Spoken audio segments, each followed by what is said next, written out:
कसे तुम्ही एकत्र आलात?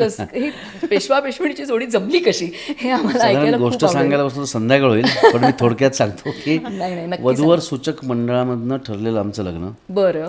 कार्यालय ठरलं, एकमेकांना बघितलं, एकमेकांना पसंत केलं. हां. त्याच्या आधी आत्ता कळते की खूप कॉमन मित्र होते, पण आम्ही एकमेकांसमोर कधीच आलो नव्हतो. अच्छा. आणि लग्न ठरलं, कार्यालय ठरलं, तारखा ठरल्या, काही कारणास्तव 5-6 दिवसांनी आमचं लग्न मोडलं. बरं. पण आम्ही ठरवलं होतं की लग्न करायचं, आणि म्हणून आम्ही चक्क आळंदीला पळून जाऊन लग्न केलं. पण मग ते कसं ठरवलं? आळंदीला पळून जाऊन कसं लग्न करायचं, तर मी एका कट्ट्यावर उभं राहायचो, तिथे ती आली.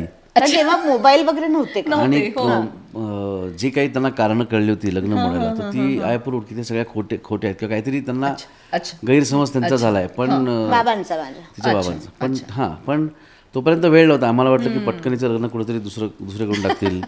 मला वाटलं अशी सुंदर मुलगी का सोडावी ना, चान्स का सोडावा, असं करून आम्ही पटकन आळंदीला.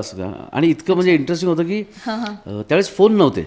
हो ना. तरी आमचं प्लॅनिंग कसं? मित्र त्याचे सगळे, आणि माझी एक मैत्रीण. सांगावा धाडला. बापरे. हो, अगदी. ते कबूतर वगैरे अशी उडत चालले आहेत. आणि अच्छा अच्छा अच्छा. पण ते झालं समव मॅनेज. फोन नव्हते, पण जे ठरवलं होतं तर ते एका कागदावर त्या सगळं वेळेवर आम्ही मांडून बरोबर तिथे पोचलो. ते झालं. फारशी विघ्न न येता ते सगळं पार पडलं. पडलं. आणि नंतर आता सगळं छान म्हणजे आता मग त्याच्यानंतर पण मग त्यावेळेला नातेवाईक सगळे एकत्र आले असतील. हा, मग 1-2 महिन्यांनी सगळं नीट झालं. नीट झालं. सगळं नीट झालं. आणि मग आम्ही दुबईला गेलो. बरं. मग आम्ही, पण त्यावेळेस खूप स्ट्रगलिंग पिरियड होता की असं खूप पैशाचं पाठबळ नव्हतं आमच्याकडे. आणि नोकरी शोधली मी अजमानमध्ये. आणि मग तिथे ते टिफिन आले, आणि मग सगळा पुढचा प्रवास. दुबईला जायचं कसं काय ठरवलं?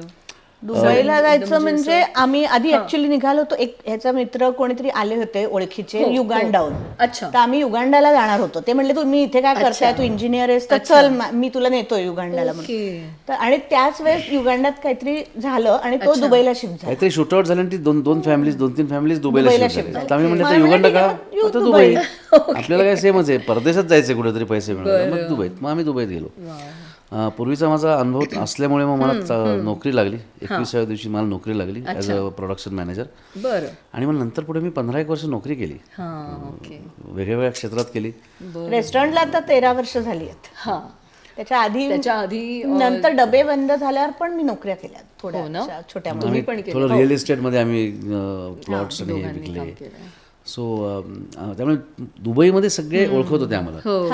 हे प्लॉट्स विकत होते, हे फ्लॅट विकत होते, ही नोकरी करत होती, हा नोकरी करत होता. आणि मग लोकांना माहिती होतं की म्हणूनच त्या पहिल्या रेस्टॉरंटमध्ये जे अप्रोच केलं ह्याच्याकरताच केलं की महाराष्ट्र मंडळात हे लोक फेमस आहेत. बरोबर. हे यांचं रेस्टॉरंट म्हणलं की लोक जेवायला येतील. So that was the idea. म्हणजे ही स्टोरी पुणे मुंबई पुणे नाहीये, मुंबई पुणे मुंबई नाहीये, Pune Dubai Pune. Pune Dubai Thailand आहे.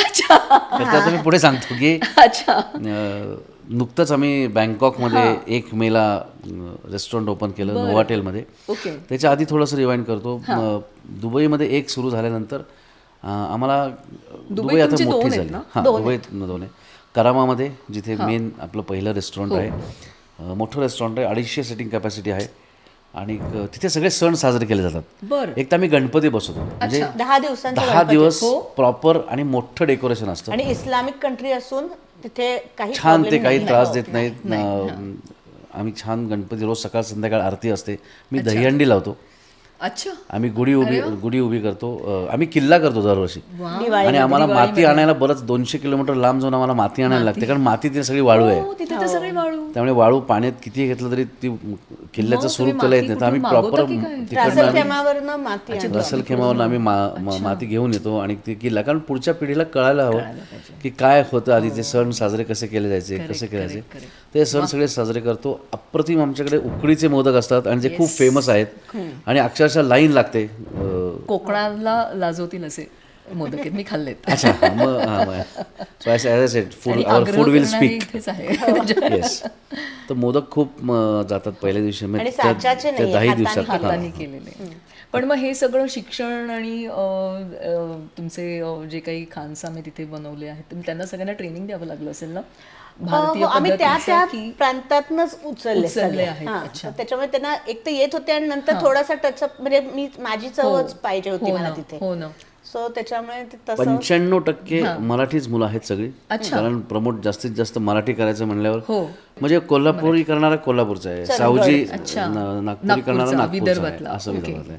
आणि जे पुरणपोळी मोदक करतात ते सकाळी यायचं 50-100 मोदक करायचे, जायचं परत संध्याकाळी यायचं तेच करायचं. असं 6 महिने केलं तर झोपेत पण मोदकच करतो. तर तशीच चव म्हणजे काय मी म्हणतो त्यांना की तो म्हणला की आज मी मध्यरात्री जरी 150 उठवून सांगितलं आता मोदक करते ते तसेच सेम क्वालिटी. आकार बदलणार नाही, चव आणि बदलणार बदलायला नको. बेसिकली फूड इंडस्ट्रीमध्ये ना जेवायची चव नाही जसं पुण्यात की 50 वर्षापूर्वी लहानपणात अगदी. आणि ते 2 गोष्टी नसतं, एक तर माणसं आणि दुसरं इन्ग्रेडियंट्स.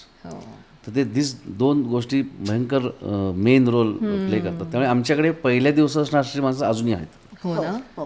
आणि पहिल्या दिवसापासून जे आम्ही ज्यांच्याकडनं मसाले घेतले तेच आम्ही आजही घेतोय.